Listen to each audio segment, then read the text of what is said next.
Hi, my name is Mark Moumet, a member of the Elgins and Silver Kings. I'm going to put together a series of videos demonstrating how to play Chicago blues, how to back up a harmonica. A lot of people associate, some of the later string bending styles with blues guitar, but, it really came from, country blues guitar and more of a piano-like approach where, you're supporting yourself with the low and high strings, much like a left hand and right hand on a piano would do. So the first video is going to just show you the most basic patterns and hand positions, show you some of the grooves and get started from there. And every subsequent video will be adding layers to what you've already learned. So start with the first one and just work your way through. What you learn in these will be a great jumping off point if you want to continue on with country blues and go further back, or if you want to develop some later styles. This will be a great foundation for you either way. And basically what we're going to be covering is, the styles of guitar playing, behind the great Little Walter and Muddy Waters and a lot of the great harmonica players, guitar players like Dave Myers and Louis Myers and Eddie Taylor and Moody and Floyd Jones and Little Walter, Jimmy Rogers, guys like that. That's primarily what I'm going to be focused on, guitar playing of the 40s up through the early 50s. For the sake of time, I'm not going to go super slow into the very beginning entry-level guitar playing. I will show my hand positions up close so you hopefully can see what I'm doing, and I'll play the notes slowly so you can sound it out and kind of go from there. I'm not going to be showing things note for note per se, but I'm going to be more focused on the ideas that were used and how to incorporate those into your playing, how to tie them together as a launching point to for you to kind of experiment and put those ideas together in your own way eventually, over time and through lots of listening and experimenting with the things I'm going to show you and other things that you learn along the way. All right, so here's the first pattern. Very basic. Just playing the top two strings, E and A. I'm going to bring my right hand closer to my fretting hand so you can see both hands simultaneously. I wouldn't play up this high necessarily, but for the instruction, I think it'll be nice. So something like this.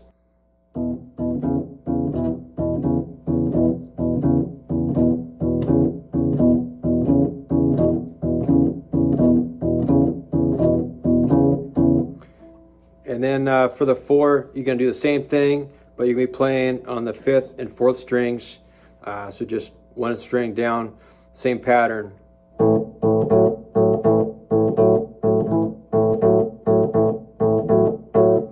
And then back to the 1.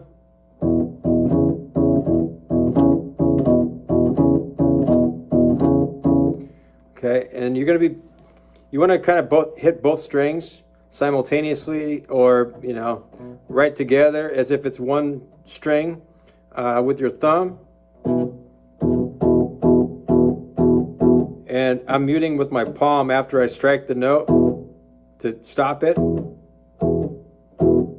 That's key to get that sound. So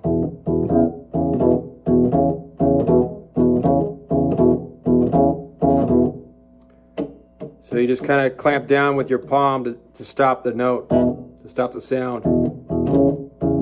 Okay. So the 5 gets a little bit more complicated. The easiest fingering is probably do what you did over the 4. That, just move down 2 frets to the 4th fret. You can still play that open A. It's a little funky, but it gets the job done and keeps the groove going nice and strong. So you can do kind of a boogie pattern, which I'll elaborate on later, but you're just going to do that on the 5th string on top of that pattern I showed you over the 4. So it's going to go like this.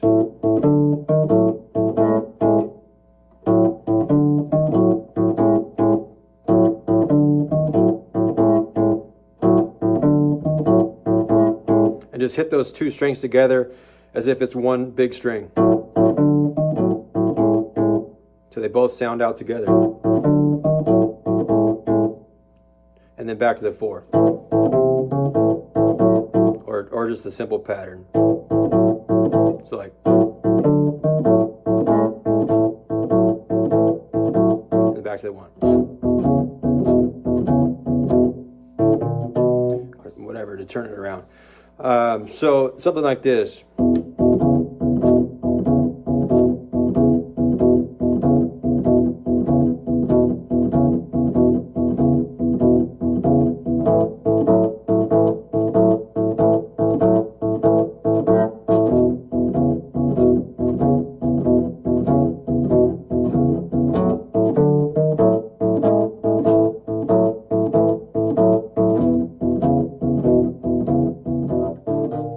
Second pattern is just going to be a slight add-on from the first pattern, just adding with our 2nd and 3rd fingers a little boogie pattern to give it a little bit more movement, but everything else stays the same.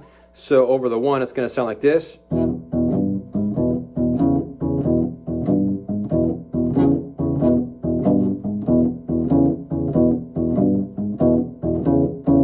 over the 4, it's going to sound like this.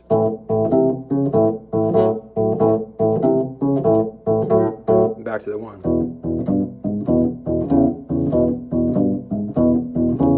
And over the 5. 4.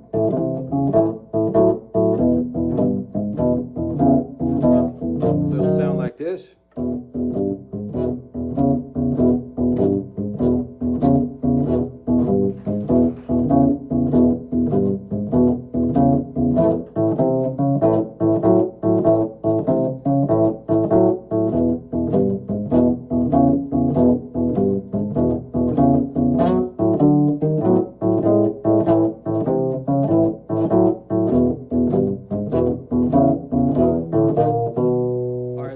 Pattern is going to be basically what we learned in the first 2, just we're going to be adding this note here, so it's going to go like this.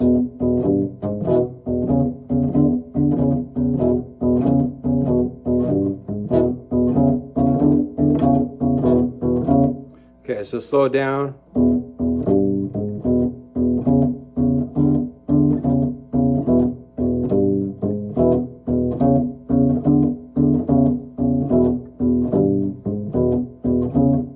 And so we're just sliding that 3rd finger up 1 fret to reach that.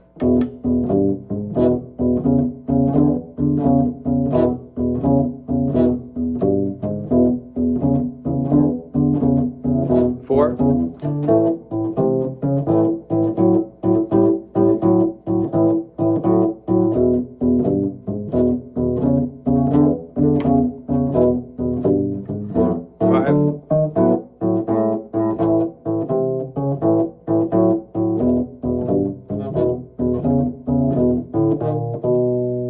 going to demonstrate how the first three patterns sound, put together in various combinations at a little bit higher tempo, maybe.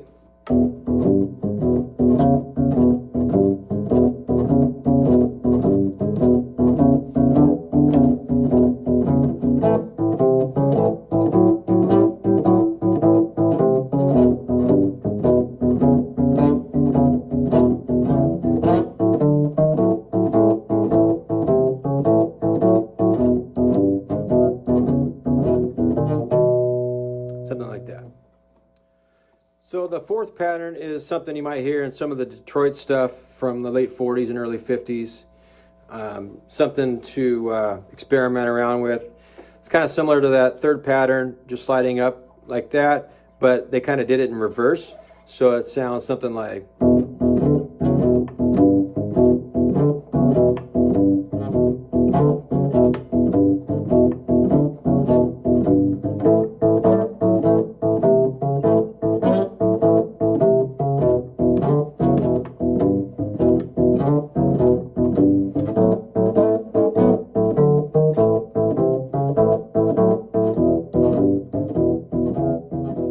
So the next pattern is going to be similar to what we learned in the first few, but instead of like a two-string rhythm, it's going to be a single note bass line kind of pattern.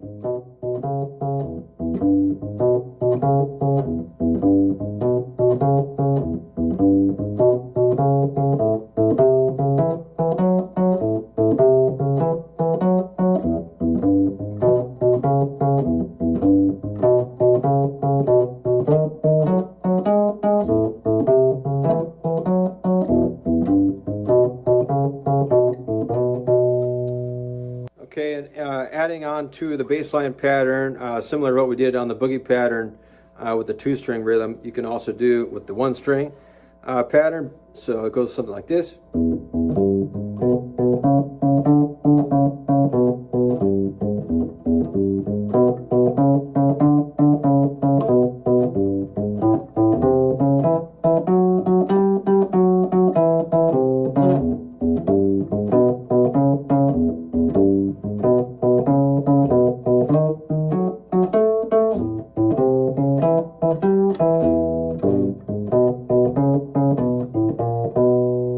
And on the 5 and the 4, kind of bending that note slightly.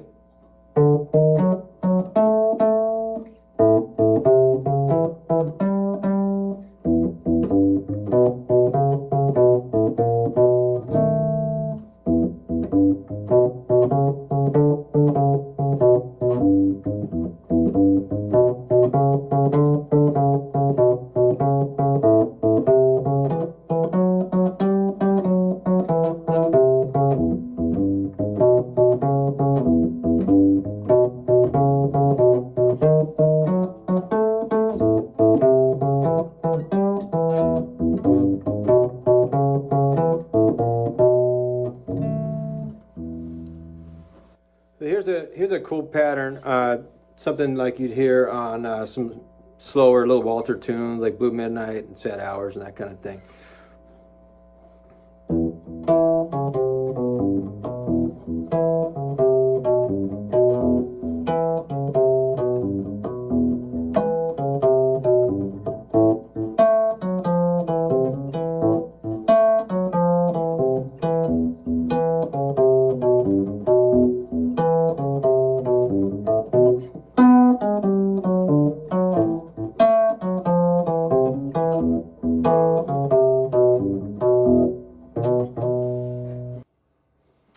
So here's something you can use on slow blues. This is a single note bass line pattern like you hear on Blue Midnight.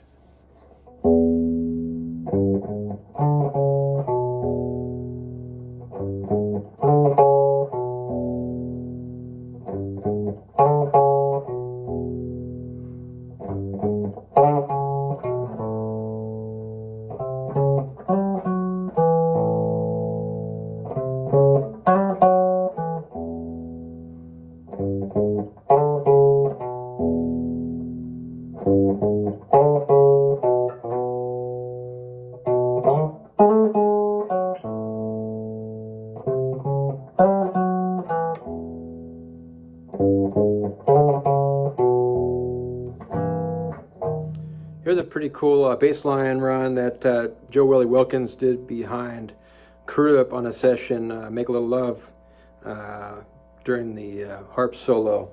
It goes something like this.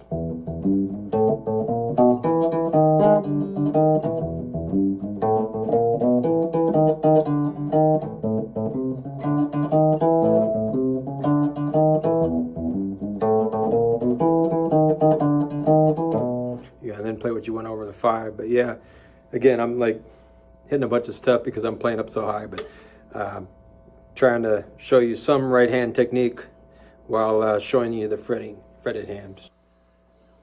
Okay, so all of these patterns can be played both slow and fast. Can be played on slow blues all the way up to boogies. So, you know, the same pattern, you know, you could do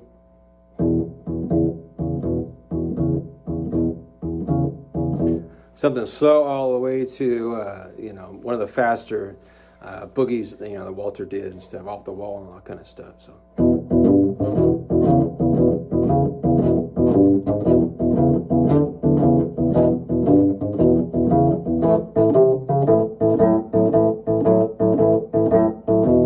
So just get used to playing at different tempos and understanding how they fit in all those kind of different situations.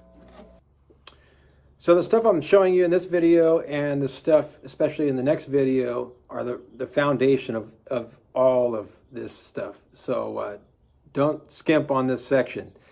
Most guitar players, you know, think this stuff is rudimentary and they don't spend any time on it. But this is what it's really all about. Everything else you put on top of it isn't going to sound right if you don't get this part like ingrained in your head.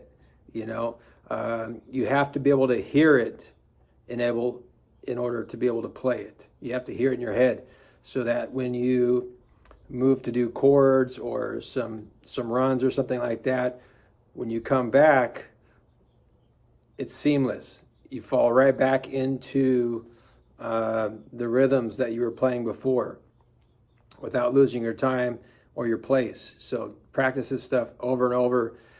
Listen to all the stuff in the 40s up to the early 50s, you know, with the Bluebird stuff, with Blind John Davis on piano, and the stuff in the early 50s, you know, with Dave Myers and Robert Jr. Lockwood, and Muddy and Jimmy and all these guys. Listen to those recordings over and over and over and get this stuff really ingrained in your head. Super duper important.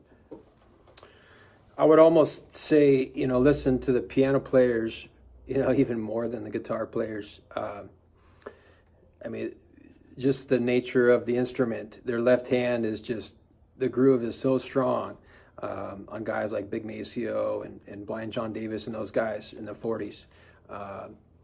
And even, you know, Span and stuff in the 50s. But all right, so that wraps up lesson 1. We did all the 2-string rhythms and all the single note bass runs, or at least enough to get you pretty far down the road. Lesson 2, we're going to start adding some top end to the bottom parts and finding out how to get the thumb and fingers to work together, hopefully, and we'll keep building from there with chords and double stops and single note runs and all kinds of fun stuff. So just get this stuff down and we'll keep adding.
All right, welcome to part 2 of this Chicago Blues series. Hopefully you guys made it through part 1 okay, and you got those rhythm parts going nice and strong and are comfortable with those. We're going to start adding some top end to those parts that we established in part 1. So at this point we're going to just try to add some things that sound good, that are relatively easy to play. So bang for the buck kind of stuff. Start with the easiest stuff, and we're just going to keep adding layer by layer. The top end stuff that we add here, we're going to try to stay down close to the nut so that our hand positions are right there to maintain the rhythm. We can bounce back and forth and do both at the same time, but we want to get the thumb and the fingers on the right hand working together nicely. All right, so to start with, we're just going to add the open high E string to the existing patterns that we established in part 1. So it's going to sound something like this over the 1.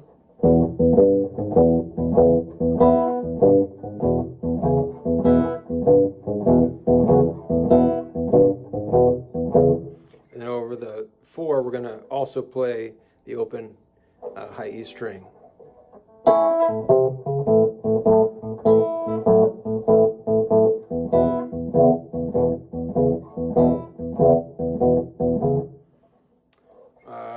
I play the E chord when I hit it for reasons I'll explain coming up, and then I also do it over the A. Just kind of a habit I developed. If you can just play it, just lift your palm away from the fretboard, and you can do it the same way.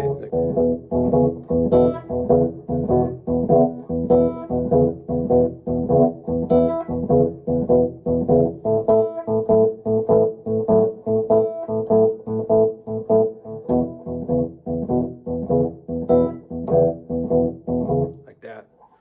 All right, so the next thing, we're just going to add this hammered third G string to the pattern. So it's going to sound like this. 4.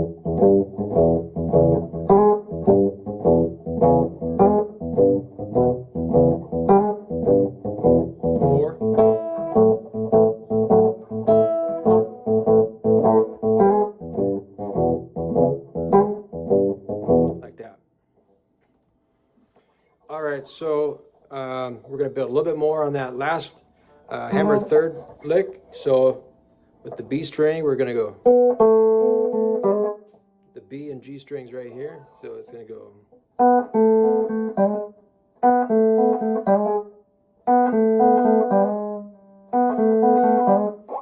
Okay, so it's going to sound like this over the pattern.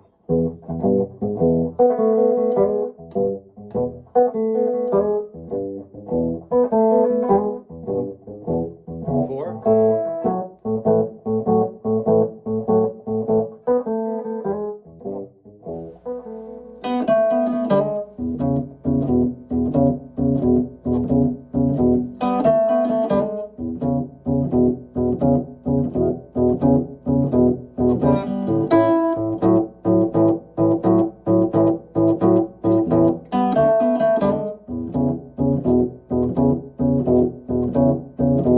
Something like that. All right, so another variation is you can flatten that E chord out.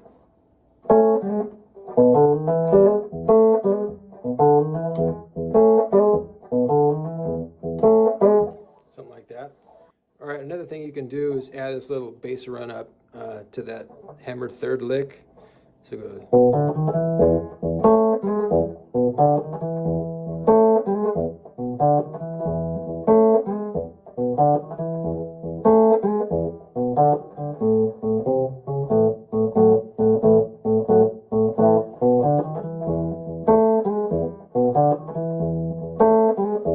All right, so another thing you can do is just flatten out that E chord, so it goes something like this.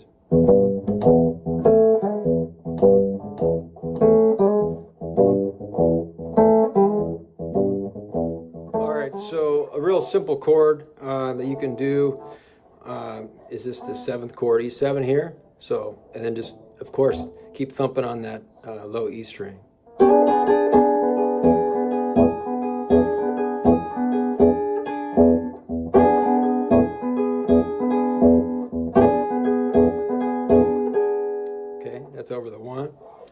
So this 7th chord, you can also move that down 1 fret and play it over the 4, but still stay on the 1 on the low E string. So something like this.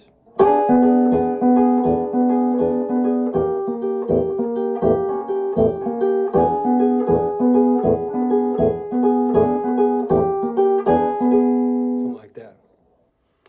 All right, so the 4, here's something you can do. Here's just the regular 7th chord. You know, most people teach the 8 like that, but in the blues, we play it like that. Just bar first finger, and you can add that there.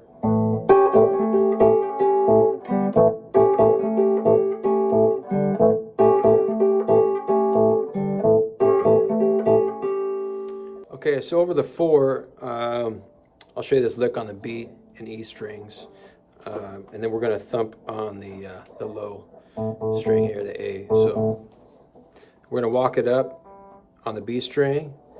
It's going to sound like this.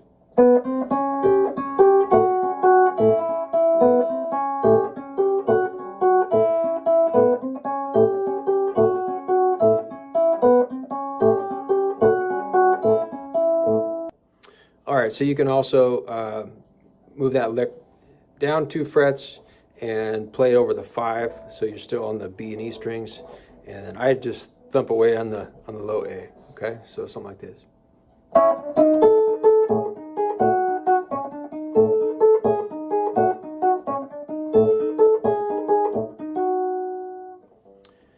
All right, so another thing you can do, similar to that lick we learned over the 4, is you can just use your, I use my 2nd finger on the B string here, and then the open high E string together over the 4.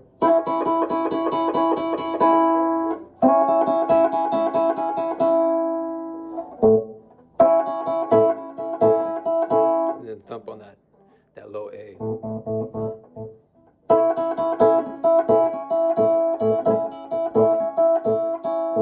And then you can move that down 2 frets and play that over the 5. And again, I still stay on that low A.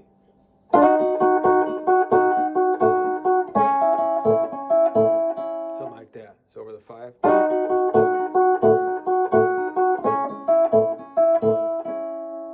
Like that.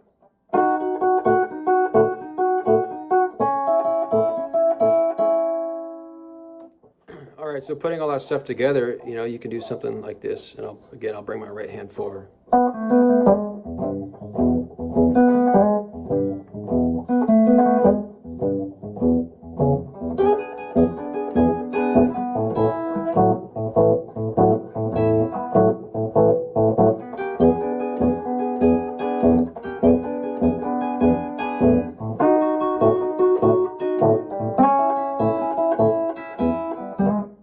Something like that.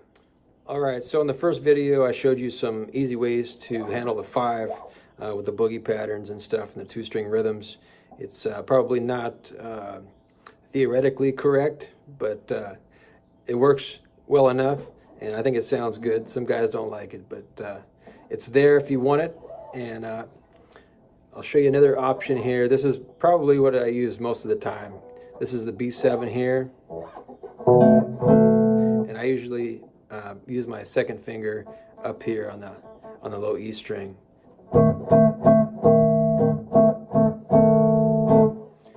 That's basically like a 9th chord, I guess, and then it's got that bottom there.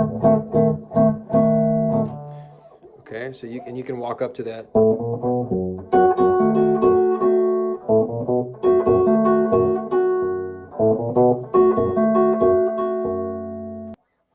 Yeah, so here's A7. You can slide that up 2 frets and you have the B7.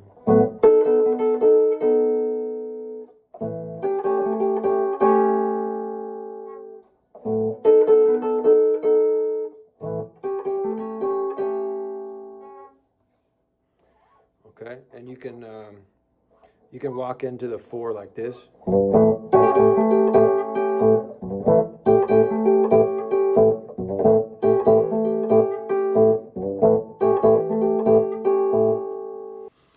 All right, so like if you wanted to walk up to the 5,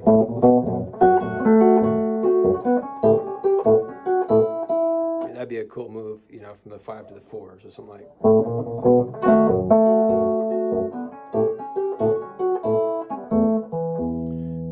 I'll show you a couple of pretty easy turnarounds to do, so you can tie this together. So the first one is it's just this finger pattern, and you're going to walk that down chromatically. Okay, so so we're just at the 5th and 4th frets on the 5th and 3rd strings.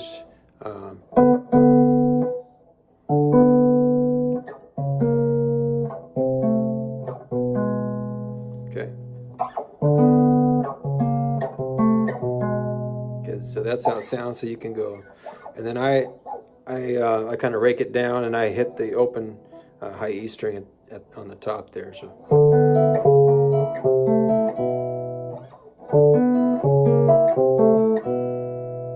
And you can go the other way.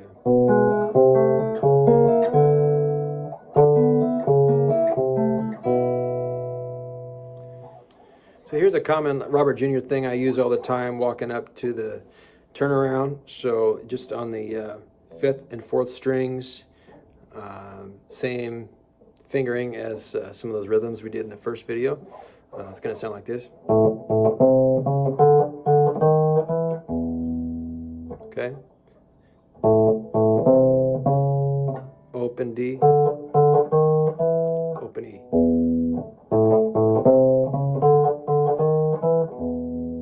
Okay, so like something you might do over the from the 5.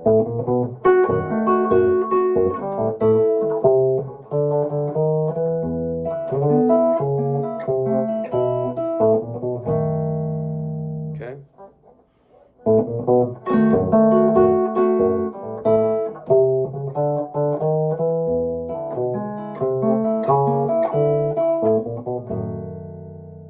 Okay, you can also walk it the other way.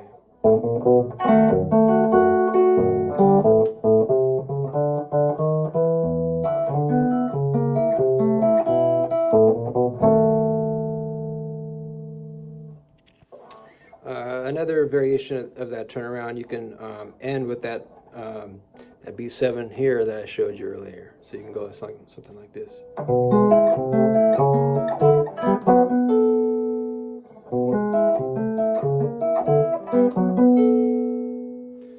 It's kind of nice because it's right there, right? You're walking right into it. All right, so that wraps up part 2. Just practice all those parts independent of each other, and then work on putting those pieces together in various combinations, see how they fit together. In the intro, I tried to incorporate some of the things that I showed today, so you can kind of follow along.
welcome to part 3 of the Chicago Blues guitar lessons. Hopefully you guys made it through the first 2 parts okay. Definitely spend a lot of time getting those parts down before you move on. So in this lesson, we're going to be mainly focused on basic chords and some double stop ideas that you can use to kind of transition from one thing to the next, create movement in your playing. One thing I'd like to stress is, the pioneers that created this music, they spelled out the entire language. You're not going to add something that is going to, turn this music up on end. It's already there. So just really focus on the fundamentals and get those down. And through some of the ideas I'm going to show you, I'll kind of point you in the right direction as to some ways to tie different things together. That's where your personality can come through, is how to connect the dots, how to tie these things together. And always ask yourself, am I adding more or am I saying more? This music is about simplicity at its core, and you want to say the most with the least. That's really what it's all about for me. It's easy to keep adding more and more and more, but are you really saying more? So ask yourself that. Guys like Muddy Waters and Floyd Jones and Jimmy Rogers and John Brim and these guys probably didn't know a ton about music theory and this stuff, but what they did know, they practiced hard and they had it down, and they got the absolute most they could get out of the things that they did know. If you like these lessons so far and you'd like to support the channel, I have a music website. It's called Devil's Tail Music. You'll see it in the screen at the end of this video with the web address. Lots of t-shirts and posters, signs, all kinds of blues memorabilia. So if you like this kind of music, I'm sure you can find something there that you like.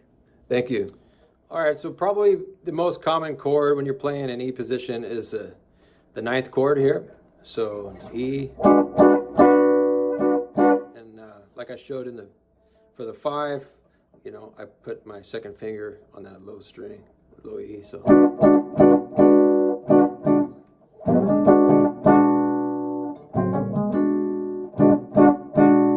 and move that up 2 frets, and you can play like on juke and stuff like that. You can slide that like Robert Jr. would often do.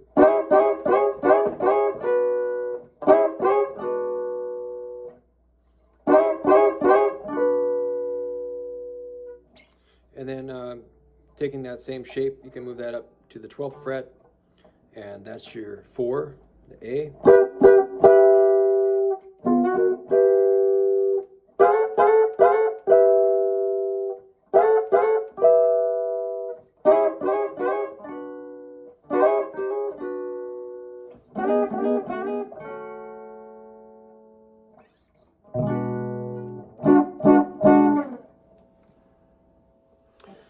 Here's another thing that Robert Jr. would do. You have that 9th chord here. You can also do this and hit the 12th fret up here.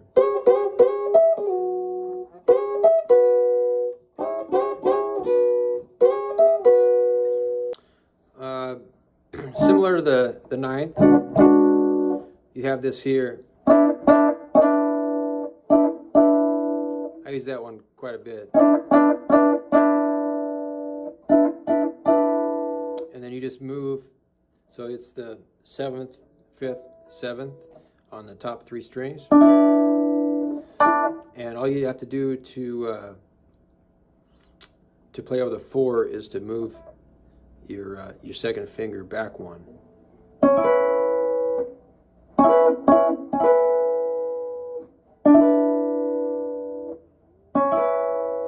And then you can move that whole shape up 2 for the 5.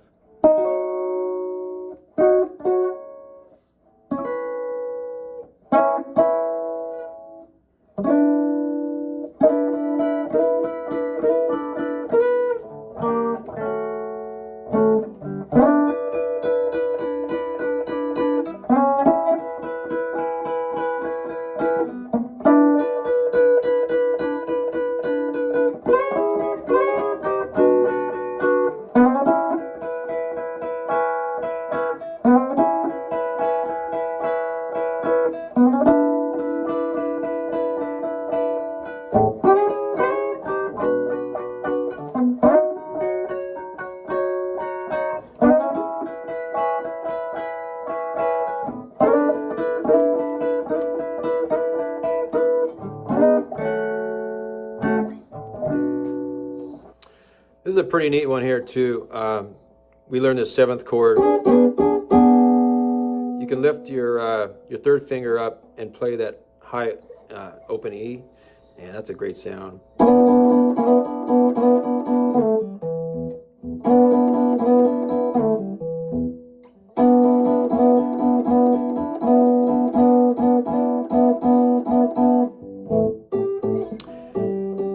And then from that 7th here,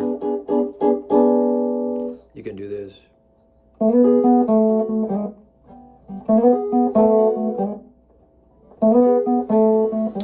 Another chord you can use is this one here. I think it was used in Hideaway. Robert Jr. also used it in Had My Fun. Top 4 strings. 12, 11, 9, 12. You can flatten out that 1st finger and lift your pinky. You can play that. Your Robert Jr. with like something like this.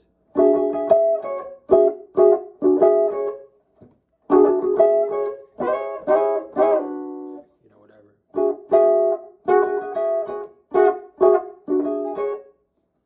Cool chord. Another cool thing that Robert Jr. used a lot behind Little Walter is just flattening out the chord here to get a nice little rhythm going.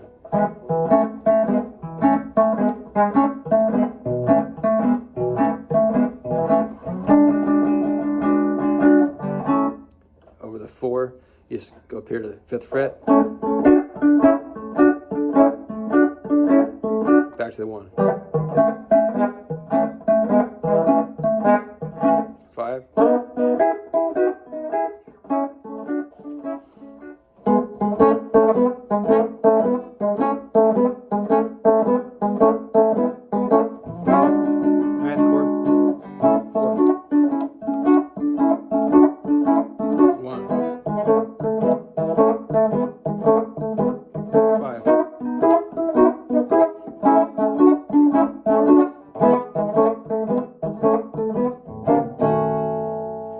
So you're just flattening out the chord. And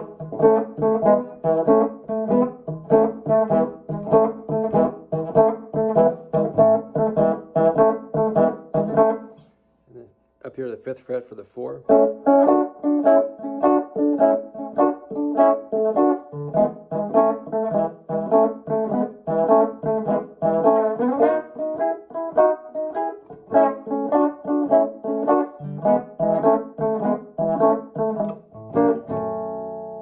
Here's another variation of that flatted chord lick. That one. So you can go like this.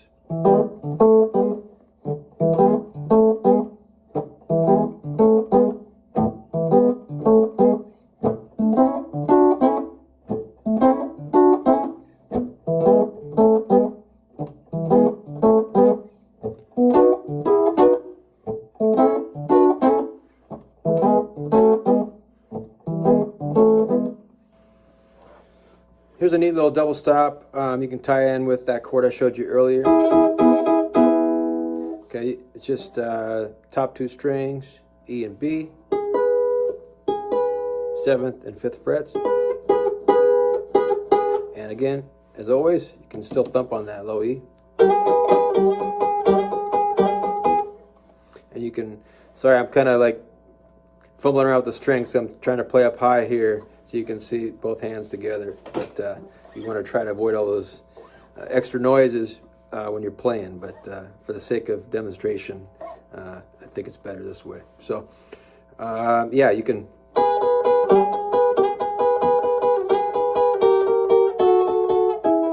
You can walk that up or down.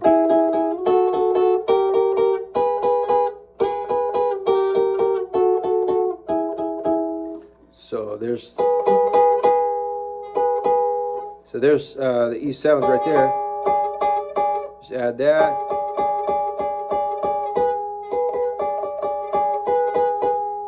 And from there you just walk it down chromatically.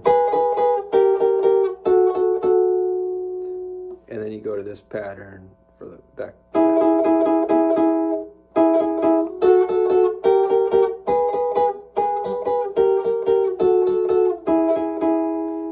even continue that further, like I showed you earlier. You can.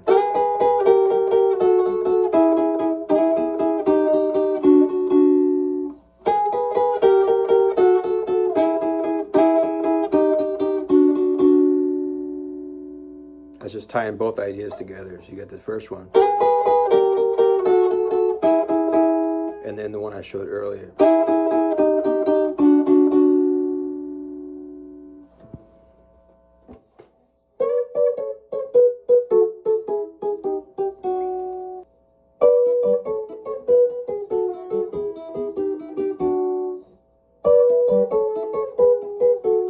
Here's like another cool, like Robert Jr. kind of double stop lick here, up here. So it's G string and high E string together.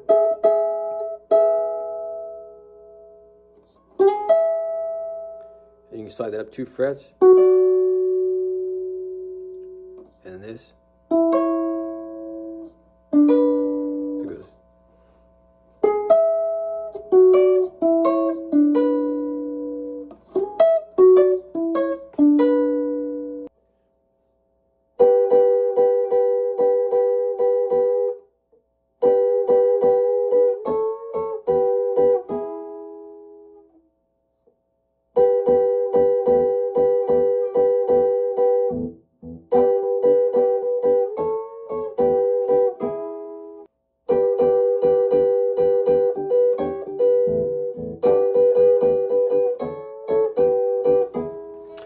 So coming off the Robert Jr.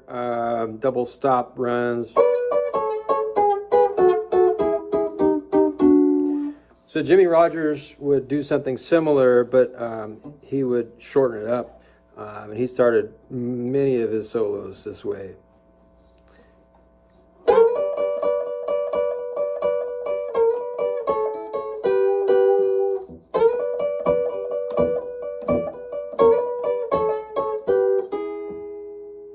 That's all those double stops I showed you earlier, just pieced a little bit differently.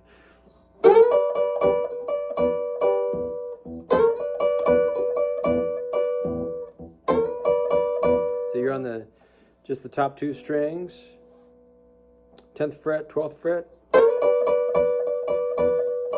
thumping on that low E.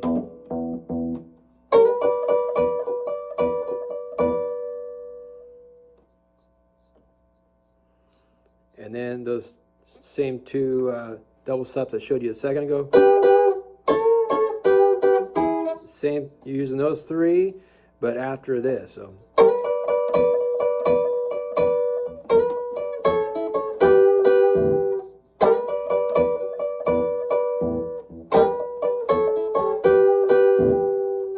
That kind of thing. You hear that a lot in Jimmy and Muddy.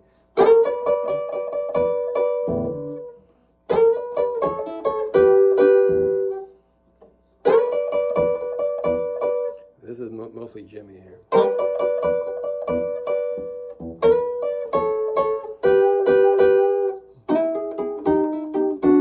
And you can lift that first finger off the high E string and let that ring out, like I showed you earlier with that Robert Jr. lick.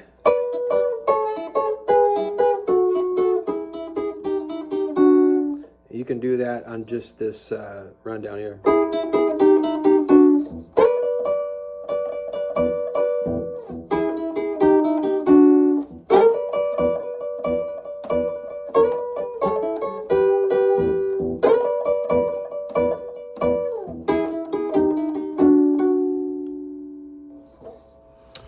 So an easy way that I've found to kind of divide up the fretboard is this chord here, 7th fret, 5th fret, 7th fret on the top 3 strings, over the 1, playing an E.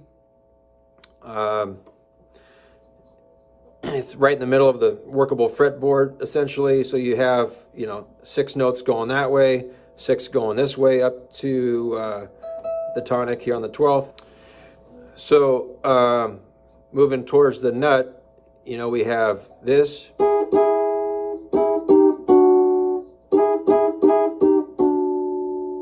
right? We have this.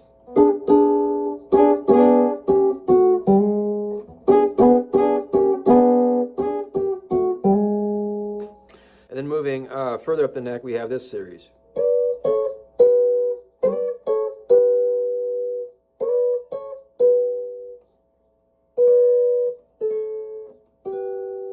And we also have this.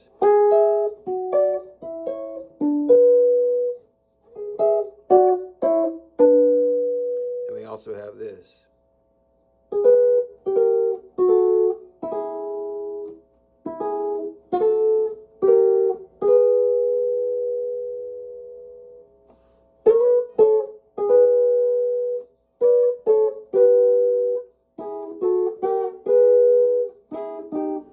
Here's a cool thing that Robert Jr. would often do over the 4.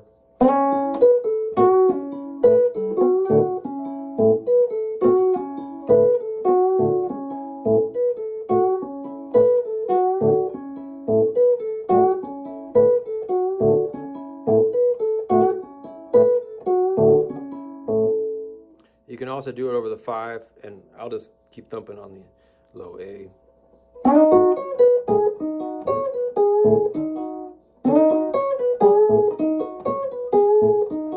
And then together it sounds like this.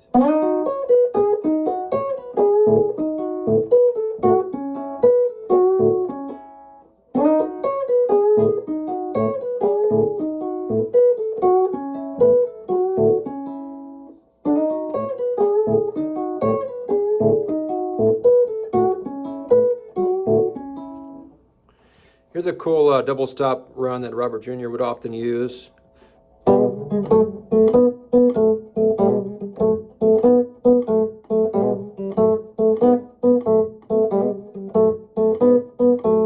then you can also play it over the 4.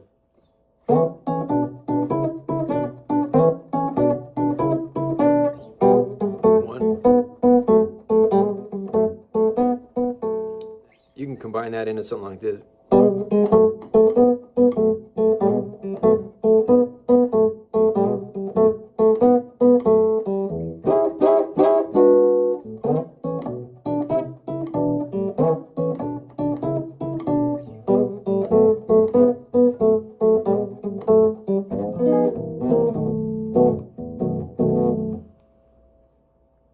And you can take that pattern over the 5 too.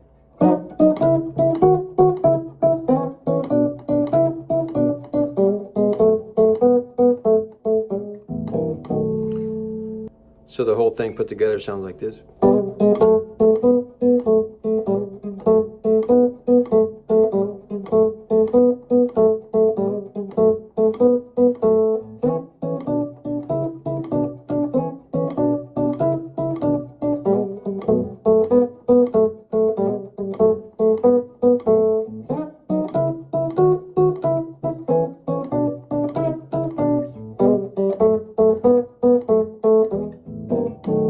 So I'm a big fan of using open strings. That's what these guys did. Muddy and all these guys used the Capo.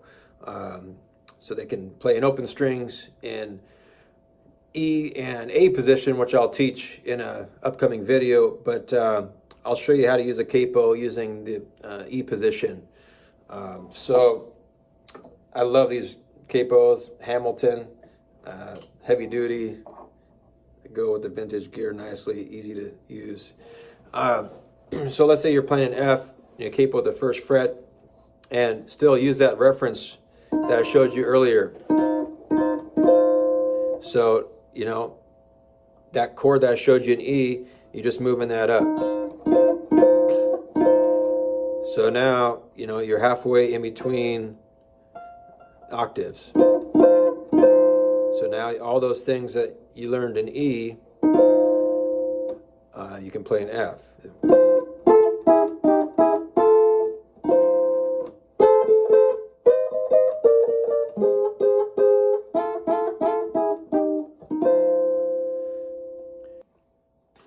And you can move it to the 3rd fret to play in G.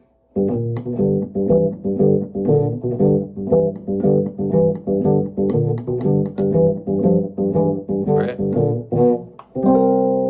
Okay, so you reference to play in G is right here on the 8th fret.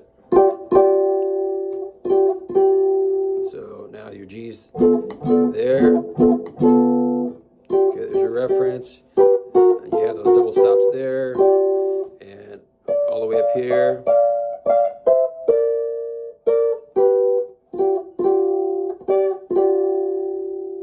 And that's pretty much all I use the capo for is F and G and E position.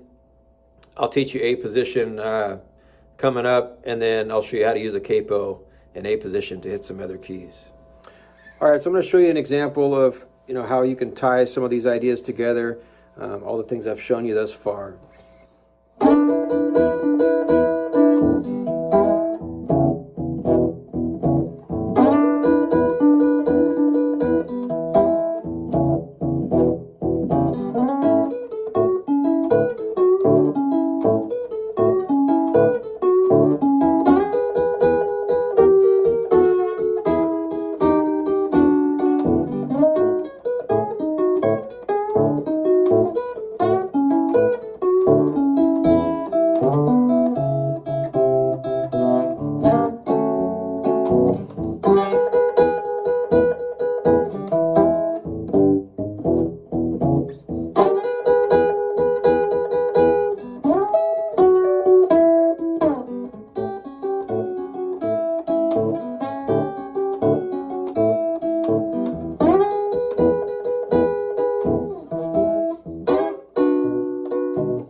right, so welcome to part 4 of the Chicago Blues lesson series.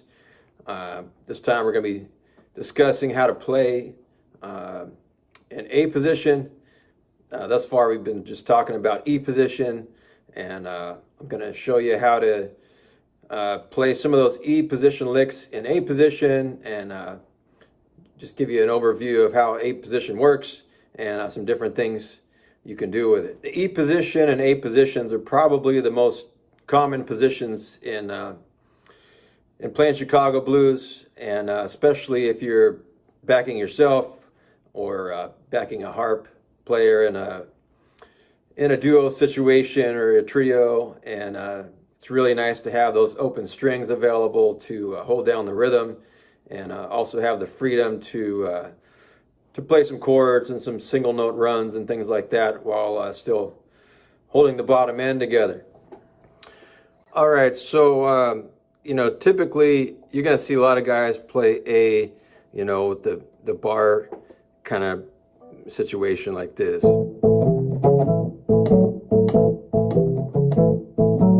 But let me show you a different way. The disadvantage of doing it that way is, it's a real workout, a real stretch, and you're pretty much locked into that. If you play it up here, you have the open strings, and it's way easier to finger, which frees you up to do a ton of other things on top of it. So the basic rhythms that I showed you in E, all that kind of stuff, all you have to do is drop that pattern down one string. So now, playing in the key of A, it's going to sound like this.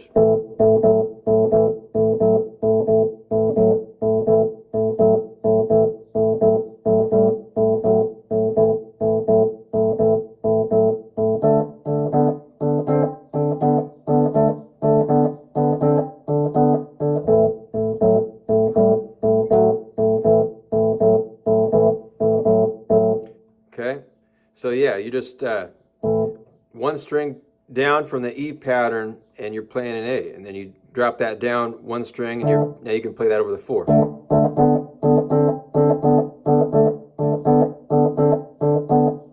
And then you can come back up here like as if you're playing an E. You can play that for the 5.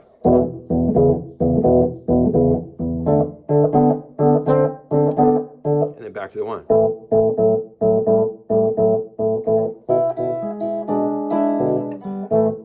Like that.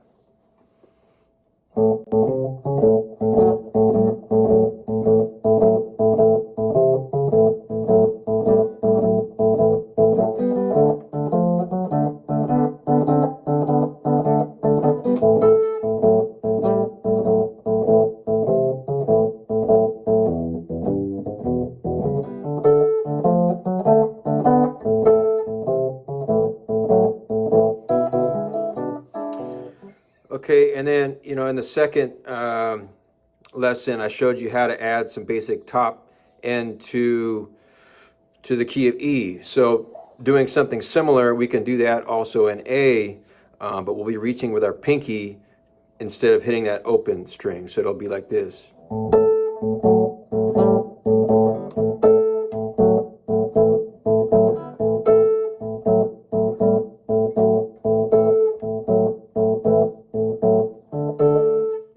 Also hit the same fretted note there, the fretted A on the 5th fret over the 4.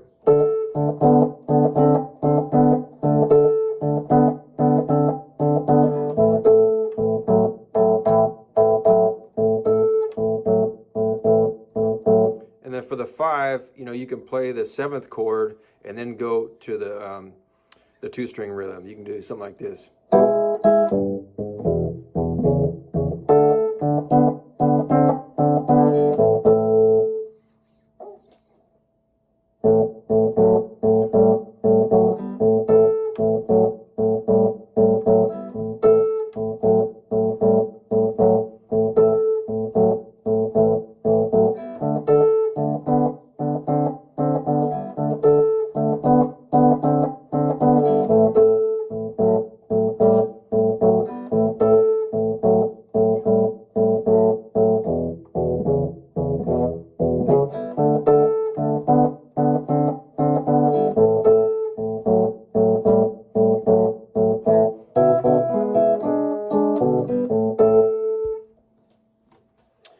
chord I showed you in E,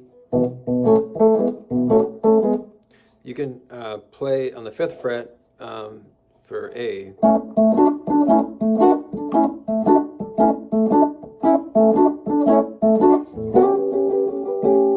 And then over the 4 here on the 10th fret.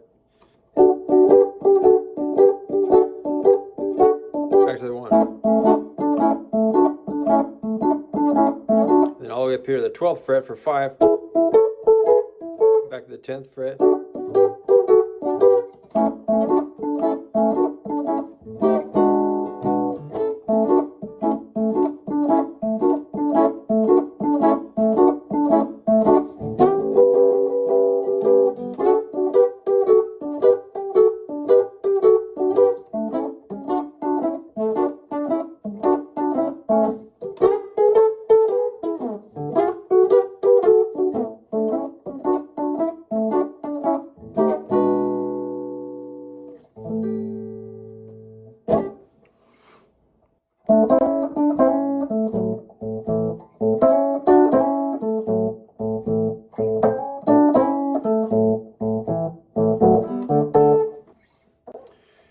And then that 9th chord I showed you, playing an E, you can play that over the 4, the D here, right? So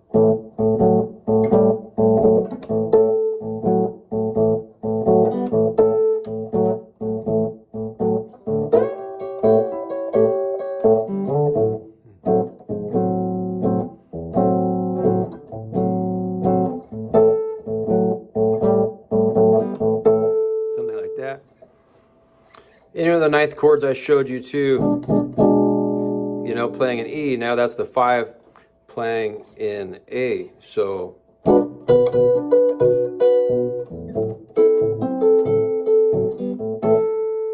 know, you can use those.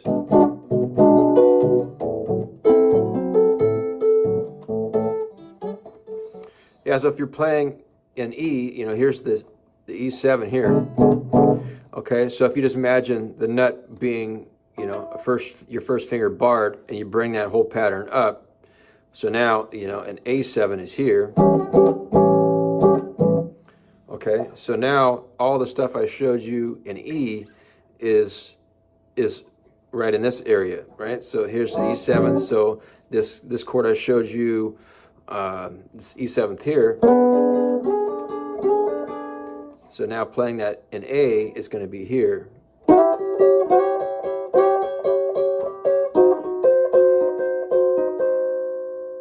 Okay? But now you can thump on the low A and play it like this.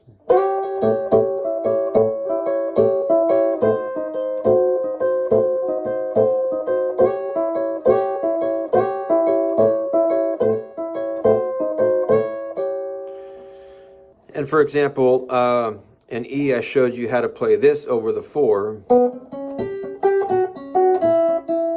right?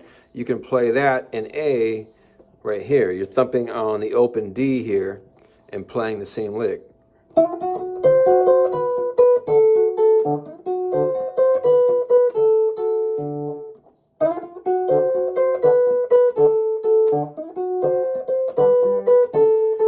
So it's something like this.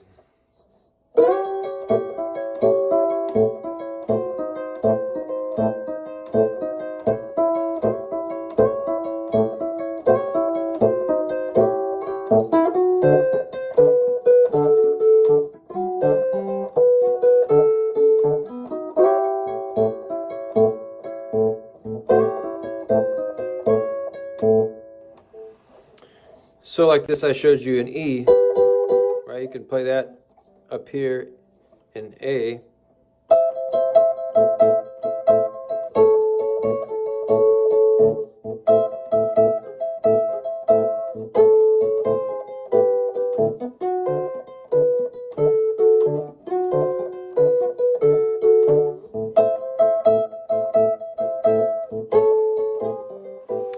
Here's a pretty cool little run that you can do in A. So if here's your long A here,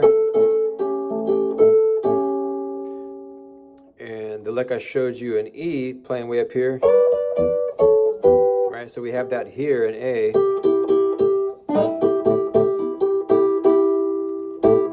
right? So, and then you can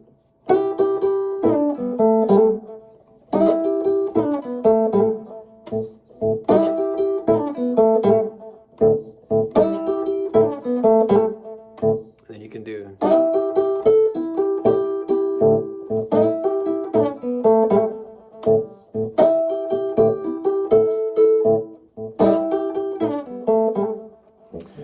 And then, you know, the stuff up high in E was way up here, right?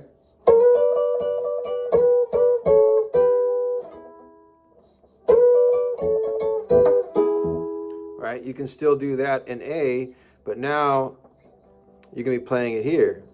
So there's the seventh, the A7. It's kind of your home base here, the 5th fret. So now, instead of playing way up here, it's just right here.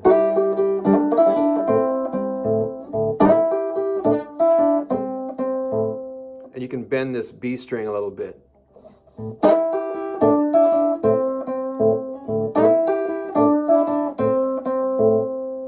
And that lick I showed you up here when playing in E, right? You can play that over the A up here too.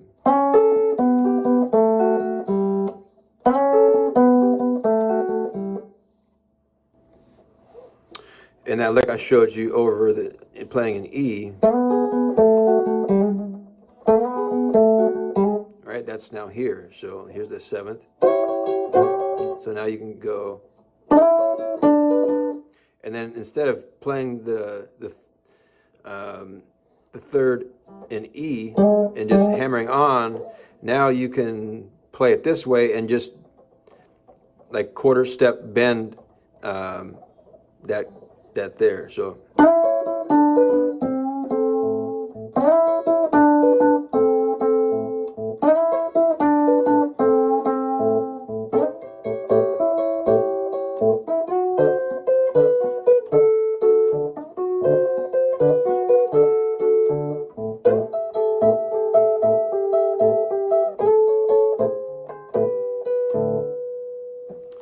This is really cool to play over the 4. It's this one here. And then use your thumb to 2nd fret, low E string, right? And then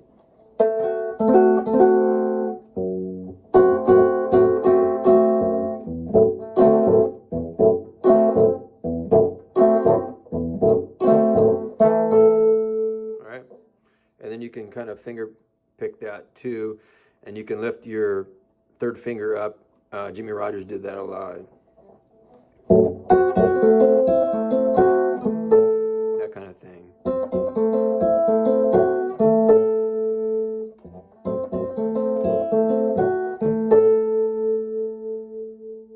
And you can walk that down.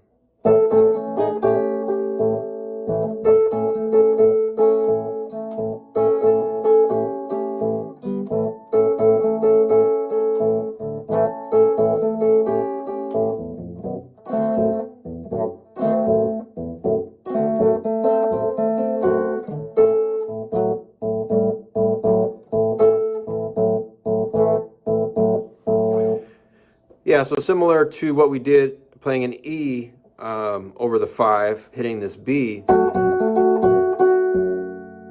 we could do hit the E7 over the 5 when playing an A.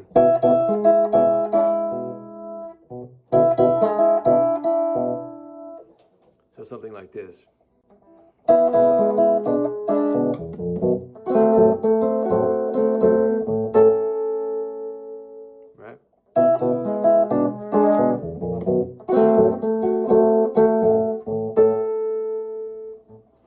And that chord that I showed you, that was kind of the home base when playing in E position, that one is now up here on the 10th and 12th frets when playing in A position. And you can still thump on that low A.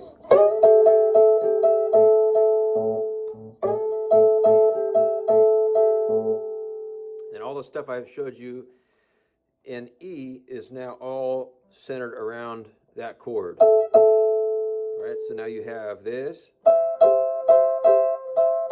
the same as this in E. So you have this home bass chord here. You have this. You can use your pinky here on the high E.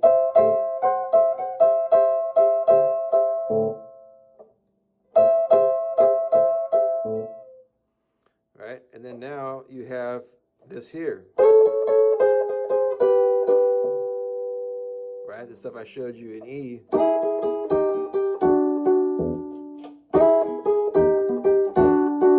That's up here now. It's still thumping on the low A strings.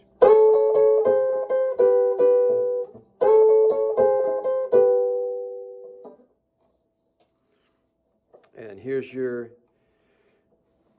A that you were playing over the 4 in key of E is now the 1.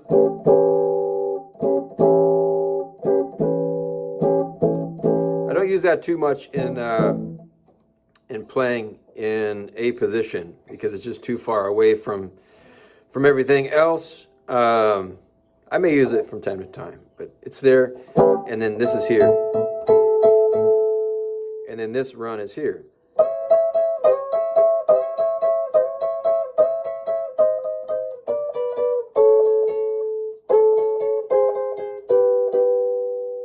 All the stuff I showed you in E, it's all right there.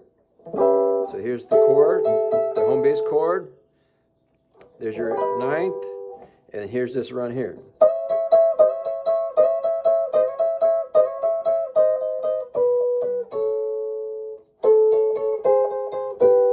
And you can play all that stuff while thumping on the low A. Where if you're just relying on this kind of boogie thing here, you know, how are you going to be here and down here at the same time, right?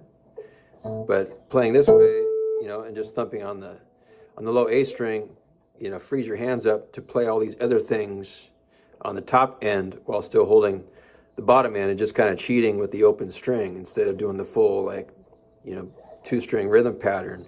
You can keep it going enough and then come back to it, and then, you know, the listener's ears can connect that real easy. You know, it's enough. A real common turnaround in A position would be something like this.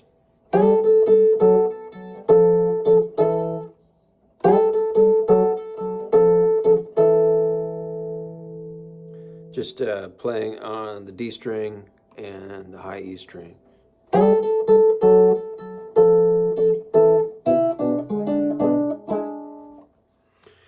Here's some turnaround ideas you can experiment with playing in A. So you have the A here, and you have the open A here.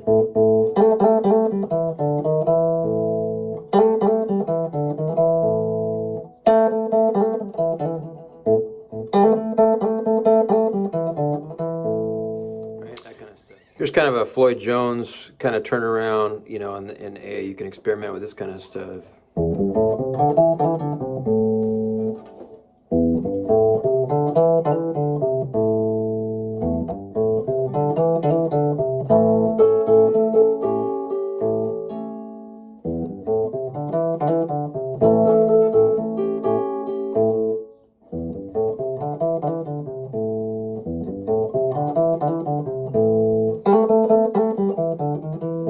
All that kind of stuff.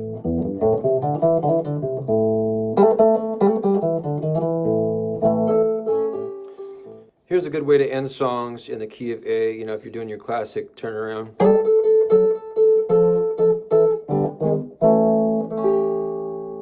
You can walk that down like a turnaround. And then just the bar chord here, just walk up to it. And then they add the 7th.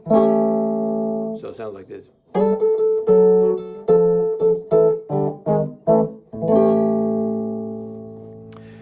So I'll show you in an upcoming lesson how to play like in what I call like a barred position, where you're not playing with the open strings like you do playing in E and A. But another beautiful thing about playing A this way is in addition to having, you know, the low strings to thump on, you can play some of those stock licks that you play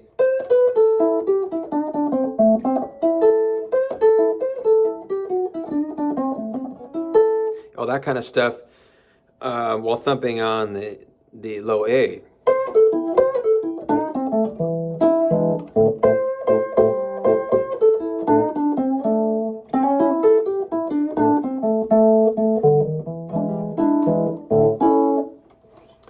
Yeah, so similar to what I showed you in E position using the capo, we could do that also in A position. So putting the capo or clamp is Muddy's generation, you called it, on the 2nd fret. You can now play in B. So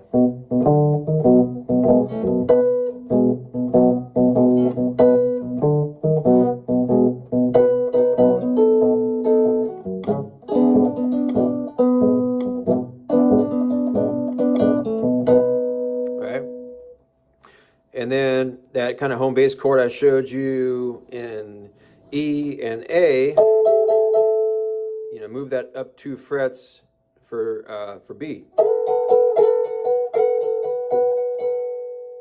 right. And you can move that capo up to the 3rd fret and play in C in A position.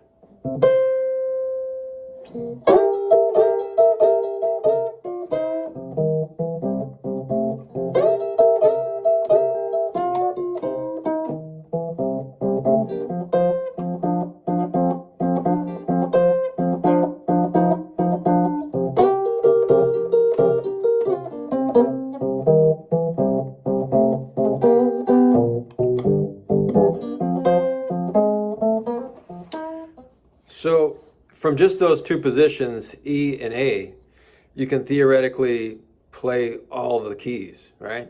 You got E, and then capo up 1 fret. You have F, capo up to the 3rd fret. You have G, okay? And then you have A position, and then capo up to the 2nd fret. You have B, capo up to the 3rd fret. You have C, and you could even capo up to the 5th fret and cover D. So between those 2 positions, you can cover all the keys with having open strings, which is super helpful when you're backing a harp player, doing a solo gig, duo gig kind of thing where there's no bass, or you know you're having to cover a lot of ground. You can do all of it from those 2 positions. I'll show you some variations on how to handle some different keys in different ways, but my point being is, you know, between those 2 positions, you can cover everything if you wanted to do that. If you like these lessons so far and you'd like to support the channel, I have a music website. It's called Devil's Tail Music. You'll see it in the screen at the end of this video. With the web address, lots of t-shirts and posters, signs, all kinds of blues memorabilia. So if you like this kind of music, I'm sure you can find something there that you like.